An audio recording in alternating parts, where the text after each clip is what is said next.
Welcome back to Remarkable Regional Business. This is part 2 of my conversation with Valentina Coin from Via Technology. If you've listened to part 1, you know you're on for a ride in part 2.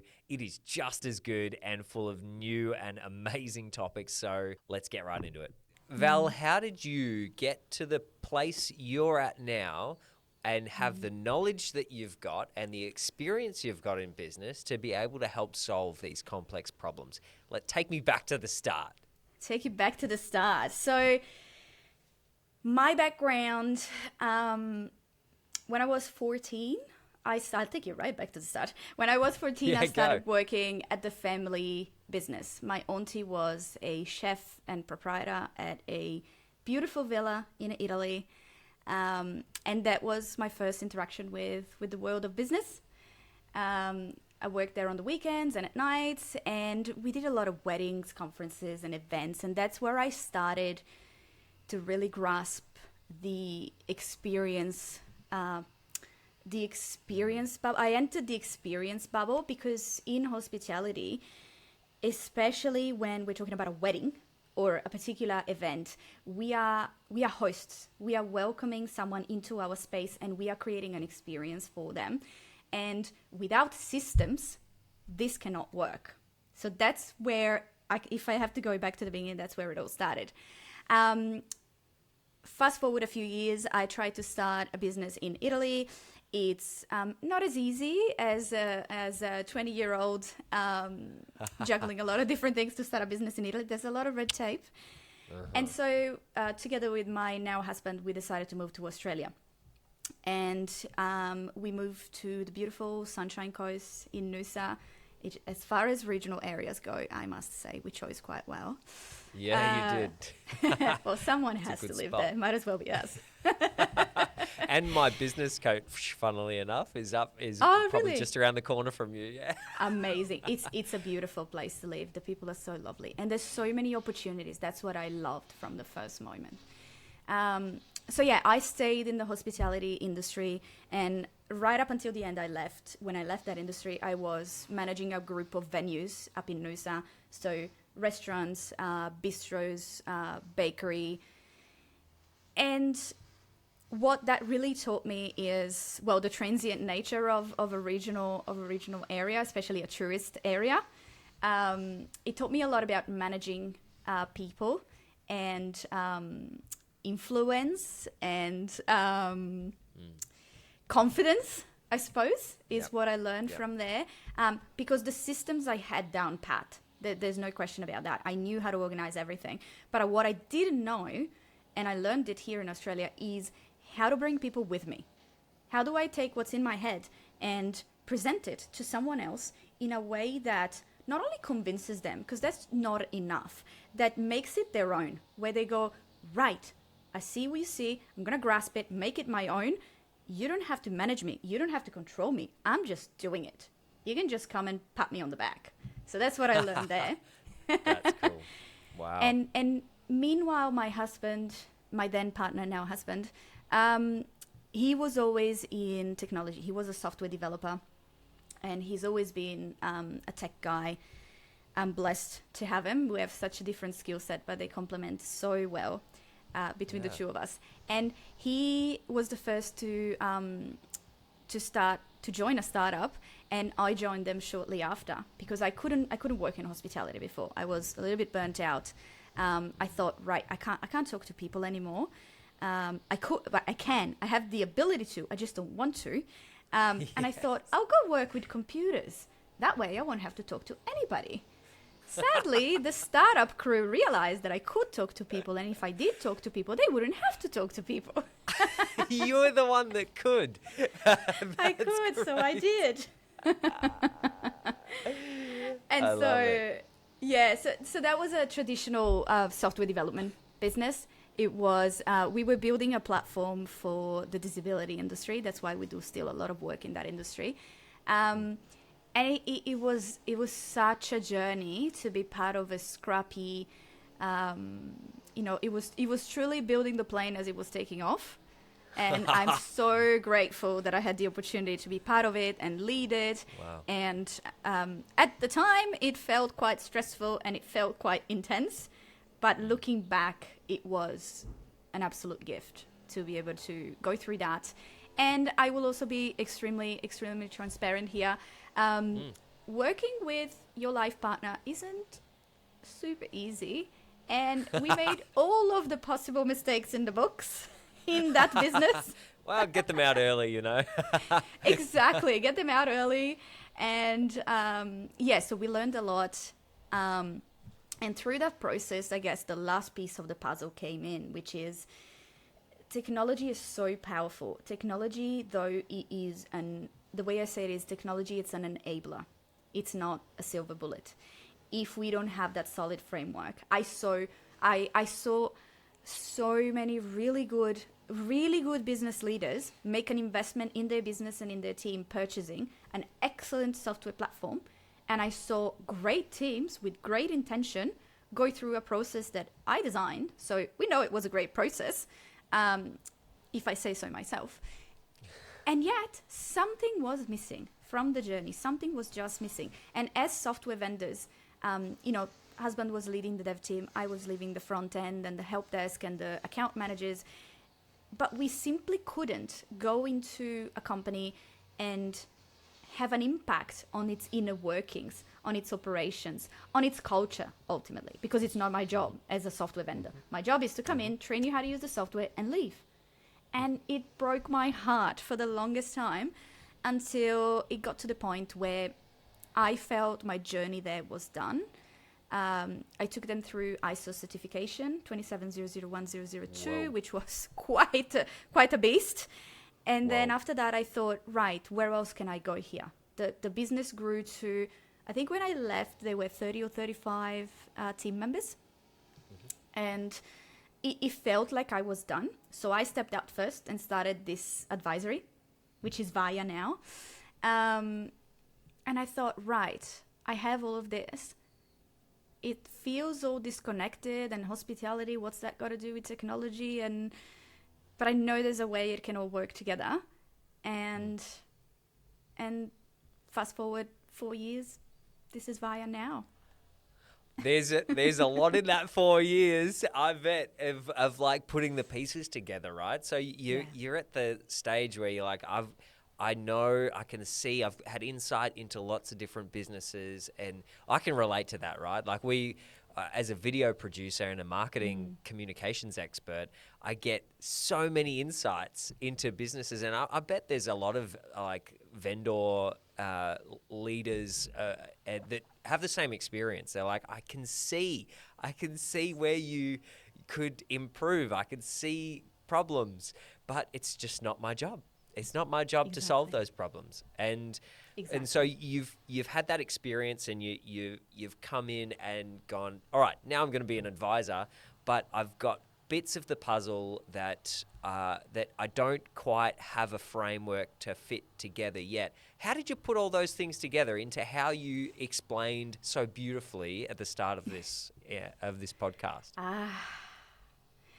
It's a beautiful question, Caleb. I don't know that I have been asked that before, and I want to not minimize the answer.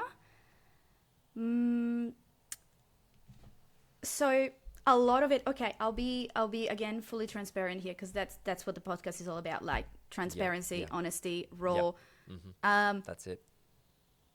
This may sound really bizarre, but right at the beginning, I fully embrace, it's going to sound very corny, I fully embrace boredom and the liminal spaces. Oh, unpack that for me. Unpack that. Yes, great. My favorite words. You understand me, Caleb. So I came across quite organically as I was leaving the previous business, the concept of liminal spaces, and that has stayed with me since then. I use it to this day. I love it, and whenever I feel stuck in my business, I try to recreate that. So a liminal space is a doorway. It's an empty transition. It's a transition space between one state and another. So between a room and another, it's a doorway. Between a stage in life and another, it could be getting married, it could be giving birth, it could be moving to another country. The way that I apply it here is between one stage of self and another. How do we transform? And a lot of people say change takes forever and change is a very long process. The truth is change happens in an instant. As soon as we decide, we change. But the lead up to that instant takes a lot of time. And the best way to speed up that time is to create boredom. So I'm now talking about liminal spaces in terms of emptiness. We have to have the courage or madness of letting go of what we know doesn't work anymore, which sometimes means leaving a well-paid position to spend almost 6 months with no income, figuring out what your framework is.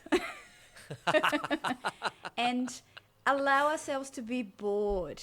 I think today, our attention and pulled in so many different directions.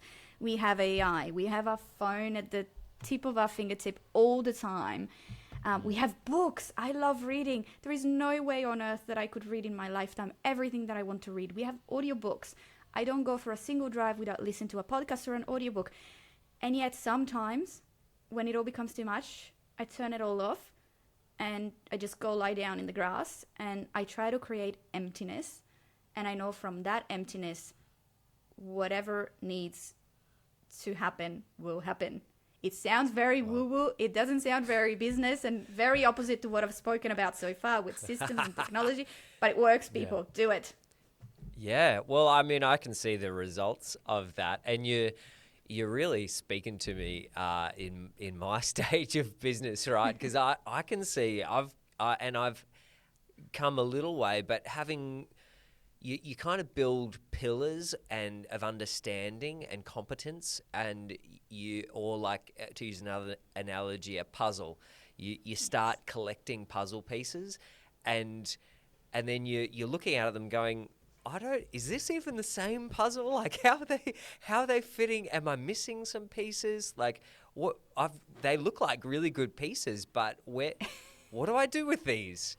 And so what I hear your insight is really wonderful, is you've been able to create a state, a place for your mind to ruminate, to start to organize. There's probably some really deep science that can be neuroscience that can be unpacked about this, but you're creating a space where your brain can organize things, can start to formulate ideas and work on its own to put those puzzle pieces together and define which ones are missing. Wow. Is that what happened? Yep. In summary, that's what happened. Wow. Practical tips. Have you ever done floating? I haven't. I bought a couple of float sessions for my wife, but I have never done it yet. You totally should do that next, Caleb. Okay. All right. In a sensory deprivation tank, because you're absolutely right, there is an element of putting all the pieces in order. And that puzzle you spoke about, Caleb, plot twist, the puzzle keeps expanding and it keeps changing colors. So when you think you've got it nailed down, it'll change for you. I love it. A sensory deprivation tank, your mind will go at 1,000 miles per hour at the beginning. That's part of the process. But if you really focus on, right, I can't see, I can't see, I can't hear, I can't do anything. I'm in this box and it's black and I can't do anything. You reach a point where it's nothing. It's boredom. It's emptiness. Wow. And once you sit in there, sometimes you fall asleep. I'll be honest. Sometimes you fall asleep. But if you don't fall asleep, the best ideas come to you and the best frameworks, and all those puzzle pieces will click into place and you'll leave. This is not an advert for floating and sensory deprivation, by the way. I'm not getting paid by them, but it really works. Wow. Yeah. Look, I'll put in the show notes, where to get a float session near you. This is great. Use my affiliate link. I think this is fantastic. Wow. Okay. And so you've really tapped into something there, right? And I'm definitely going to do a float session. Like, this is just, it's a lot of things are running through my mind as well, of like how we as business leaders kind of make sense of strategy, how you get into the zone, right, of where you can know that you operate best in formulating plans, ideas, vision. And it sounds like you've kind of tapped into a bit of a key for you, at least, and it probably sounds like it'd work for me too, is this idea of being creating boredom, but it's a space in which your brain has the opportunity to work at its most deep and efficient way. 100%. And if some of the listeners feel like staying still for a long time, it's not a good idea. Maybe you're a runner, maybe you're a walker, maybe you're a mountain climber. The point is to put your body in a state so that your mind can access the state that you want it to. Wow. One thing that I'm a massive fan of is change and talking about it as a subject. I'm not a fan of it when I'm in the middle of it, by the way, and it's very uncomfortable. But I'm interested, before I continue on that topic, Val, if you got somewhere to run off straight to, have you got somewhere to go straight after this? I'm just conscious of time. Yeah, I'm good. Just going to check. Yeah, no, perfect. All good. Husband can start the next meeting. You're amazing. Thank you. He is. Thank you, husband. Thank you, husband. So I'm not comfortable in the middle of change, but it sounds like change is something that you've kind of thought about a lot, experienced a lot, but it's something that you also help businesses engage with and go through. And so talk to me a little bit about change management and how crucial that is in connection to not only technology, but new systems or new processes. Yes, I love this question, Caleb. So this is linked to so much that we spoke about today, right? Right at the very beginning, in those 6 months when I was trying to make sense of everything, I used to say, I'm a change management expert. I can do change management for you.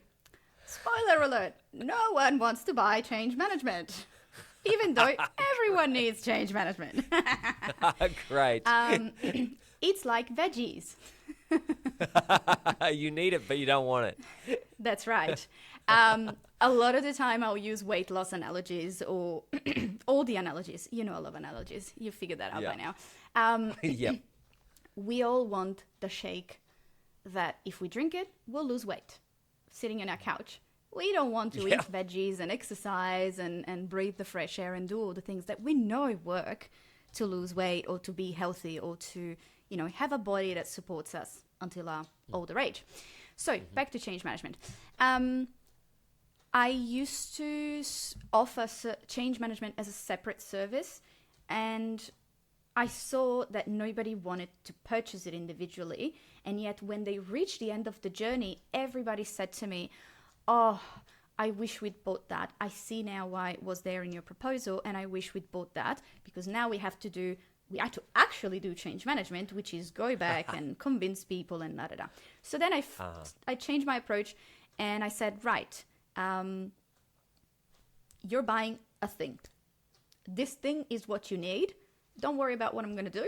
I'm going to do the thing. And at the end, you're going to have the outcome. And I now describe it when someone asks me, can you do a change management piece? My answer is yes, but we do change management in disguise. So just like you hide your veggies in your food, just like you do a smoothie and you chuck spinach into the smoothie so you don't taste it, we do change management in disguise throughout all the process. And that looks like earlier when I spoke about giving your team ownership and accountability. This is not to point the finger and say, you didn't do this, or you missed that, or this is wrong. This is because if leadership sits with me and they decide, right, this is what we're doing, this is the platform we're buying, we're going to change this process, and we're going to move Mary from this position to that position, without consulting Mary, without consulting Mary's teams, without consulting Mary's colleagues, without bringing the organization with us on that journey, it's human nature. They will resist it. We want to stay in our consistency space, in our there is a word for it, it's escaping me, that's fine. We want to stay in our space, in our comfortable situation. This is how we've always done it. And we don't want to move from that. If we instead co-create a solution with whoever it is that needs to go through that change, I know Mary needs to make this change, but if I go through the process together with Mary, and Mary comes up with the solution together with me, then Mary, I will not need to remind, follow up, push, nudge, change, manage Mary, because Mary has now internalized this change. She now owns it, she drives it, she's accountable for it, and that gives her power to shape and direct this change. Wow, that's a massive business key actually. It's very similar to strategy in what we do, right? So strategy, no one was buying, or very few people were buying strategy as a service because there was no, they got a plan out of it, but they didn't get, they didn't know they needed it. So they bought video and then got to the end and they're like, well, how do we use it? And I was like, well, the strategy would tell you, but the one that you didn't get. And so I got sick of businesses buying video without the strategy. So I just said, well, I'm not going to sell you video. I'm not going to sell you strategy. I'm going to sell you the outcome that you want the video to achieve. And we wind strategy in through the whole process. Exactly. Right? And so that's a massive key. That'll be applicable across many different industries and services, right? Is you know what your client needs and what they need in order to achieve what they want, right? And they don't know what they need, they know what they want.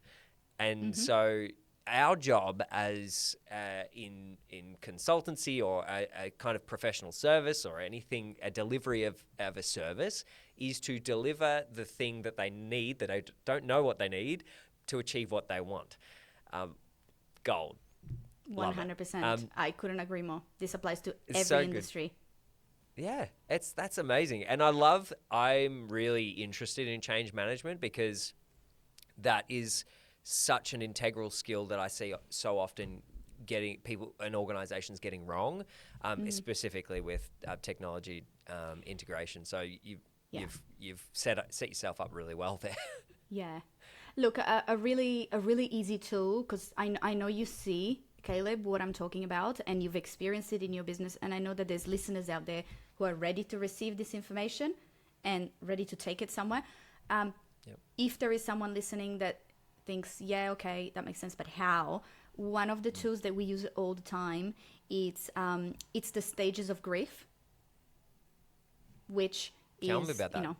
There's so much of psychology in what we do, and there is definitely a psychology course in my future when I have the time for that. Maybe at night. Who needs sleep, right? But it's the Kubler-Ross curve. Google it if you don't know it. And it's typically used when looking at an individual that has just undergone a loss.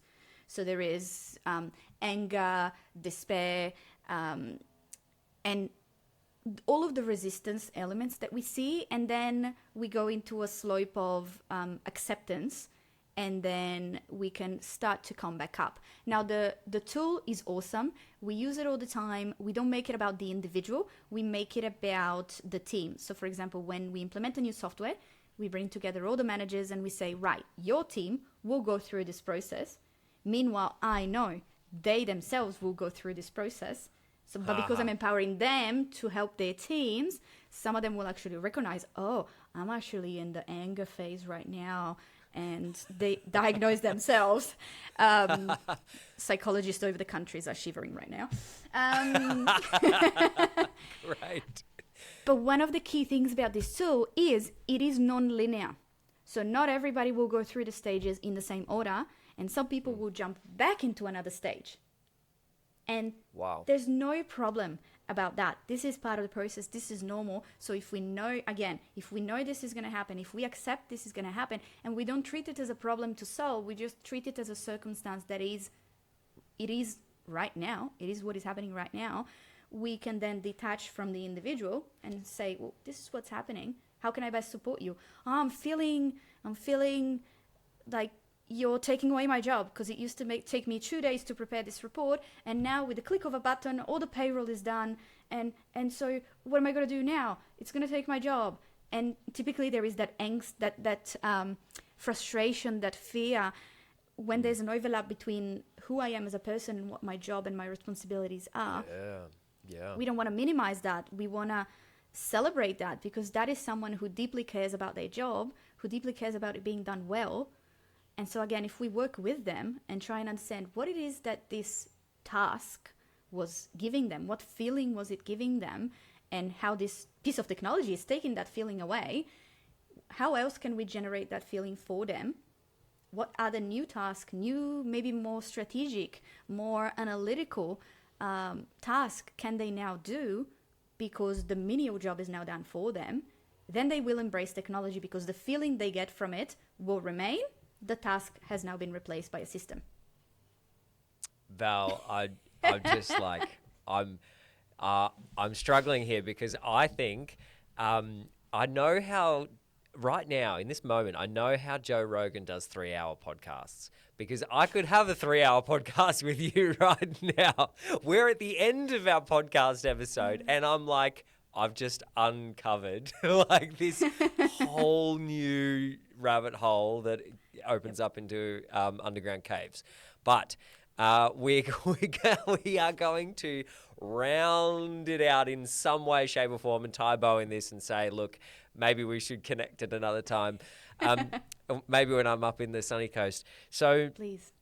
I want to round this out with some, and you'll have a lot, but some business wisdom. So something that some nuggets of wisdom that you have experienced personally over your journey of building via technology to where it is now, and all of your past business experience. What has been crucial to you in order to help you get to where you are now? Okay, so have you got a specific number of tips? Give me a limit, otherwise we are going to be here for 3 hours. 3? Three. Okay. Oof, I was hoping for 5. 3. Okay. Slow down to speed up is the first one. Okay. So that speaks to that concept of boredom. So you have to slow down and create the boredom, create the clarity. If something feels very complex, you don't have visibility, everything feels messy. As counterintuitive as it sounds, slow down, create boredom, create clarity, and trust me, you will catch back that time in no time. You imagine, the analogy that I use is, imagine you're cycling on a bicycle, super, super, super fast, you're pedaling, and you just can't move fast enough. You've got to slow down, stop the bike, get off the bike, build a car, and then jump in the car and drive. You're going to drive so much faster, and you're going to get so much further, but in that in-between space, it's going to feel like you're slowing down, and it is scary, and it is the wrong thing to do, but it is the right thing to do. Slow down to speed up when you feel overwhelmed and there's so much complexity. Number 1. Wow, that's good. Number 2, I mentioned earlier, probably haven't unpacked it to its full potential, but have a circle of trust. So a circle of trust for us is, it's a circle of experts, friends, advisors, business owners, consultants, psychologists, whoever it is that we need that holds a piece of knowledge that we do not have, or is simply just another really brilliant, smart business owners that is not sitting in our business, because when you're in the jar, you can't read the label. They're simply sitting next to us and they're going, you know, I'm making this harder than what it has to be. That's the obvious answer. You know it. You would say it in a heartbeat if it wasn't your business. And they have that level of trust and permission. We gave each other permission to deliver that raw, unfiltered advice and say, yeah, you're right. Yeah, you're right. I'm just dragging my feet. So have a circle of trust. Wow. Could be other business owners, could be your accountant, could be your neighbor for that matter, if they are the right person with the right knowledge. Obviously, if you're in a business and they've never had a business and they are telling you, are you sure maybe a job would be better for you? Maybe they consider whether they should belong to your circle of trust. Enter with care. Yes, that's right. And that really speaks to the people come first element. So that's the second one. And the third one, one of our values, one of our favorite words, one of our favorite concepts, and one that I think will be part of every single business we own, is curiosity. So that takes so many forms. Keep learning. Even in technology, technology is moving so fast. There are so many platforms. There's a new AI, or probably 100 new AI tools coming out every day. But if you keep learning and stay curious and ask why something is happening, and really look at the principles of good system design and the principles of how humans operate, communication, curiosity, empathy, all of those, they never change. The tool, the dress that you might put on yourself changes. So the technology you might use might change, but the system won't change. And so keep learning, stay curious, and when a team member resists something, lead with curiosity. Ask yourself, what's the good reason for them to do this thing that they are doing? Because I guarantee you there is one. So that's my third top tip for growing your business. Wow. And that, in terms of managing people, is a really good one, right? Rather than coming in and saying, I don't immediately understand why you're doing what you're doing, so there must be no reason whatsoever. That's the slippery slope to conflict and job dissatisfaction, micromanagement, all the things that you don't want, right? Yes. But when I hear in that last tip the approach of respect for the person you're dealing with and saying, oh, that's interesting, tell me more about that. Bringing curiosity to it before a judgment means that you're more likely to not only protect the connection, but protect the effectiveness and efficiency of that employee, because you're not taking their autonomy and you're not treating them like they're stupid. Yes. That's the true efficiency, not just saving a minute with a Zapier automation. Yeah. Wow. Val, I'm so glad to have had this chat with you. I mean, we could have talked about more than 10 other things. I was going to say billion, but that's a bit of an overstatement. But thank you. Thank you so much for spending some time with me and unleashing some of your wisdom and experience and perspective. It's just been the greatest joy. I know after spending an hour with you, you are a visual thinker, and so am I. So it's just so good to just have a steady stream of analogies and things coming out. Yes. So thank you for that. That's been very enjoyable. But thank you, I just want to say you're amazing. How can people connect with Via Technology? If someone's listened to this and gone, I need Val. Thank you so much, Caleb. It was very much a pleasure to have a conversation with you.